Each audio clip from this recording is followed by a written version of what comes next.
In a deeply disturbing case of child abuse and neglect, an Arkansas couple faces multiple capital murder charges after 2 of their children died and others were found in horrible conditions.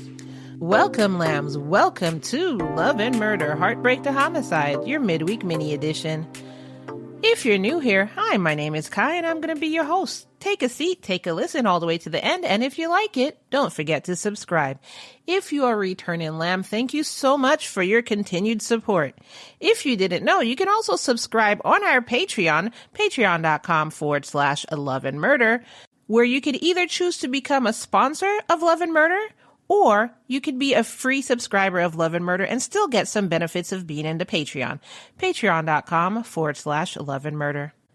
Now, without further ado, let's get into your midweek mini.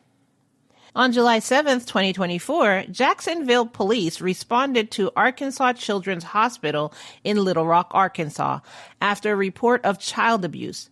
A 3-year-old girl, Zhay'viah Rollins, had been transported to the hospital in urgent need of medical care due to malnourishment.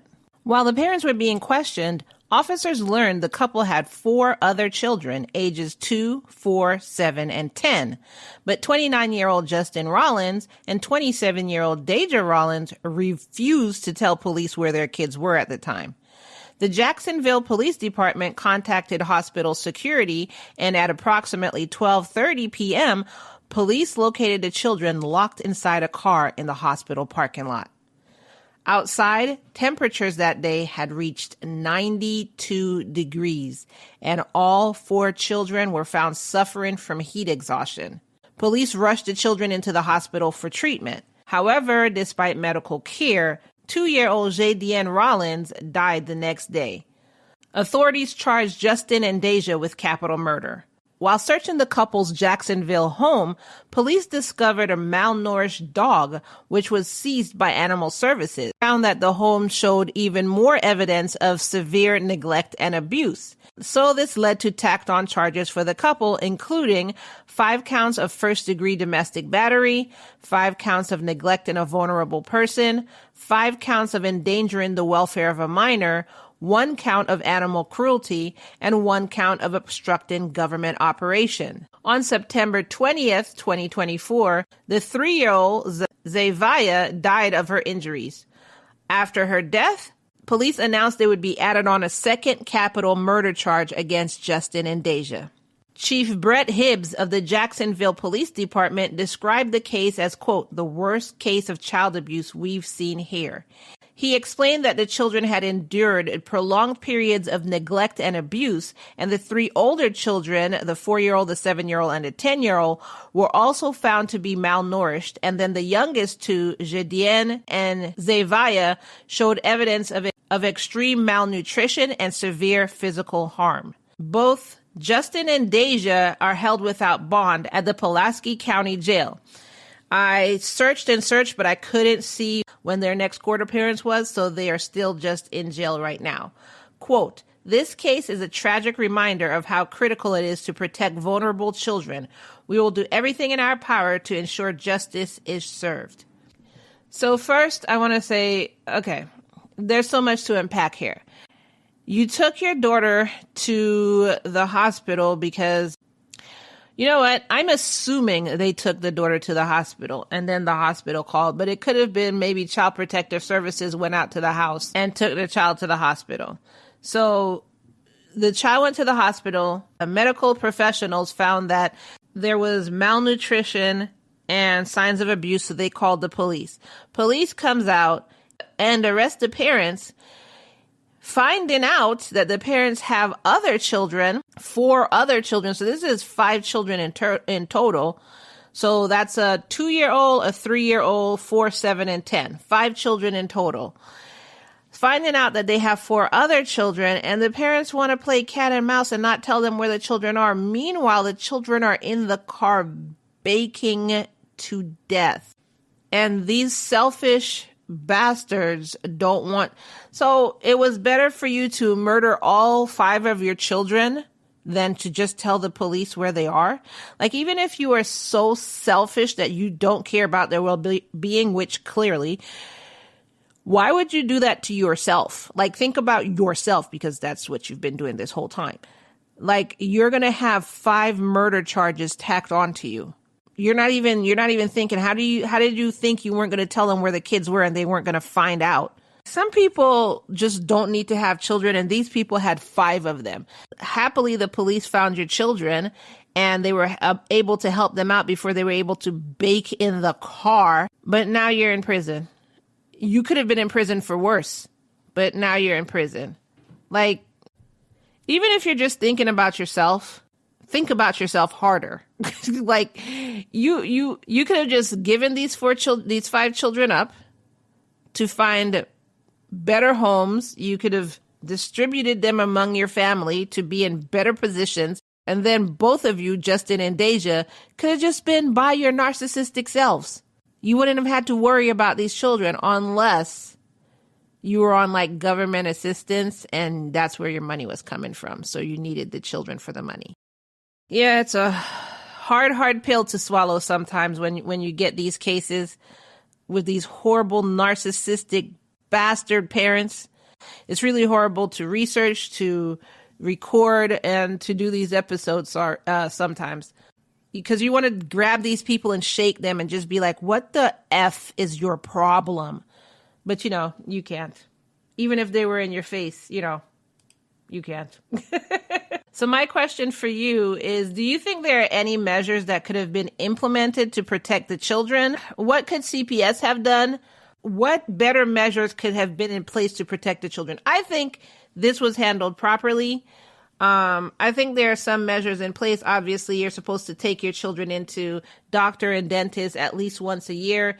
This way, this way the medical staff could look over your children, report any signs of abuse or anything like that. That's the first step. So if the parents aren't even taking them into the hospital, what do we do in that situation? If you realize children were born, they had 5 of them, and no doctor has seen them, I mean, that's kind of asking medical staff a lot to go through each and every child that was born and see if they've been... I can't think of any measures that could be implemented to better help protect children if the parents aren't even taking the first step, like going to school. That's another thing. Like teachers would report if they see child abuse. But what if parents kept the children at home? Going to the doctor or the dentist once a year at least. But what if the parents don't do that? Like, you know what I'm saying? There's not much other departments can do if the parents aren't even doing the first step. What do y'all think? I'm going to stop rambling now. What do y'all think? Let me know in the comments below. And speaking of comments, let me read a couple of yours from past episodes. So I did have one from a past Midweek mini, which was a 13-year-old fatally stabs and murder her 7-year-old sister. Links to this episode will be in the show notes below if you did miss it. KB said, wow, my condolences to the family. They basically lost 2 children. I hope the 13-year-old gets the help she needs. There's definitely more to this story for her to react in this way to a child. Yeah, definitely. I really think that she just had a mental break. I just, maybe something was going on. Maybe something she didn't tell her parents were going on. Something definitely. And then another Midweek mini, a 14-year-old teen beat their grandmother to death with a belt and her walker. And that was the case of Sophia Koval. And Black Ivory said, I wish I knew my grandparents, never mind having one to whoop my butt when I was out of order. It's society nowadays. Nobody respects anybody. Nobody cares for the elderly, the old and infirm. So sad. Let's hope she receives the justice she deserves. The little witch with a B. Thanks, Black Ivory. Yeah, and you were one of the people who I said I logged into Spotify and saw that I had a bunch of comments. So you were one of those people. I hadn't been able to see my comments for a while, so sorry for not responding. I was not ignoring you. I literally was not getting your comments. But I hope all that is fixed now, so hopefully. But if this happens again, just know that it's just I'm not getting your comments, and so whenever Spotify deems that I'll be able to get it again, then, just be patient and keep leaving your comments. But anyway, back to your comment. with Sophia, normally with these children, I'd be like, yeah, I hope they just get the justice they deserve, these little ingrates. But wasn't Sophia the one who came from war-torn Ukraine? And I really think she was like imagine being in a war, you know what I'm saying? Imagine just the horrors going on around you. She really might have had some mental health issues. This is what I'm thinking. That's why I wasn't laying into her. But I really think that maybe she herself snapped as well. And she really had some mental health issues going on. So that's why, like I said, I wasn't laying into her.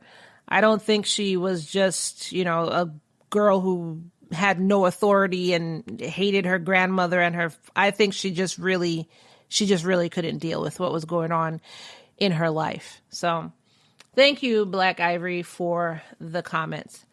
And go ahead and leave your comments on this episode. Let me know what you think, and I will read your comments in a future episode. That is all I have for you for today's Midweek Mini. Don't forget to go to the Patreon, sign up to be a sponsor of Love and Murder, patreon.com/Love and Murder. You get case extras, you get bonus episodes, you get so much more by being a sponsor of Love and Murder. But if you're not ready to do that, you can also sign up to our Patreon for free, patreon.com/Love and Murder. Thank you for listening. Thank you for being a lamb, and I will see you in the next episode. Bye.